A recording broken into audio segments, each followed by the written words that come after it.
आप सभी को जय मसीह की। तो आइए हम परमेश्वर का वचन देखते हैं। पहला पत्रस 5 अध्याय उसका 8 वचन। सचेत हो और जागते रहो, क्योंकि तुम्हारे विरोधी शैतान गर्जने वाले सिंह के समान इस खोज में रहता है कि किसी को फाड़ खाए। परमेश्वर का वचन कहता है कि सचेत हो जाओ, मतलब मजबूत हो जाओ और जागते रहो। विश्वास में मतलब जागते रहो, विश्वास में ढिलाई ना करो, क्योंकि तुम्हारा विरोधी शैतान तुम्हें फाड़ खाने पर है। मतलब शैतान क्या करने पर होता है?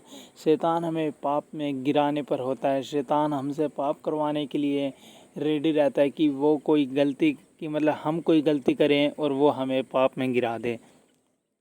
तो हमें क्या करना है? हमें विश्वास में दृढ़ होना है, हमें विश्वास में मजबूत रहना है, हमें जागते रहना है, हमें निरंतर प्रार्थना बाइबल में बने रहना। हमारे ध्यान, हमारा मन सिर्फ वचनों की ओर होना चाहिए। परमेश्वर का वचन कहता है कि तुमसे कोई गलती ना हो जिससे शैतान तुम्हारे जीवन में काम करे। सचमुच हमसे ऐसी कोई गलती नहीं होनी चाहिए जिससे शैतान हमारे जीवन में कोई काम करे।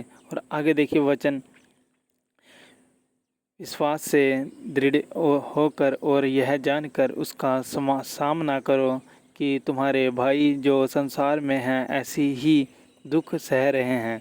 परमेश्वर का वचन कहता है कि विश्वास से दृढ़ होकर उसका सामना करो। सही में हमें क्या करना चाहिए? विश्वास में दृढ़ होकर, हमें विश्वास में मजबूत होकर हमें शैतान का सामना करना चाहिए। हमें प्रार्थना से उसका इनकार करना चाहिए, उसकी हर एक बातों का हमें उसकी हर एक बातों को कैंसिल करना चाहिए।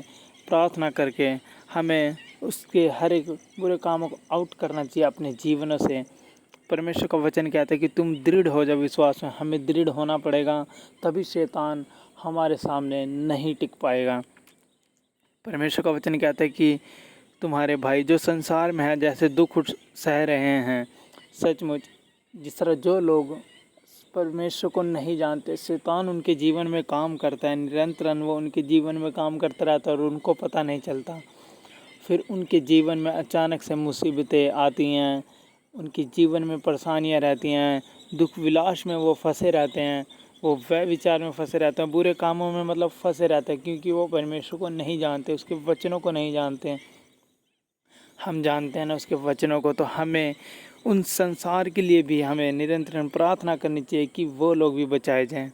परमेश्वर का वचन हमें ये सिखाता है कि हम एक दूसरे से अपने समान प्रेम रखें।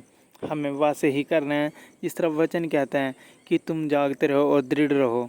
हमें दृढ़ रहना है, हमें जागते रहना है, विश्वास में मजबूत रहना है। हमें विश्वास में हमें स्थिर रहकर हमें एक दूसरे के लिए प्रार्थना करनी चाहिए। इस वचनों के द्वारा आप सभी को परमेश्वर बहुत से आशीष दे।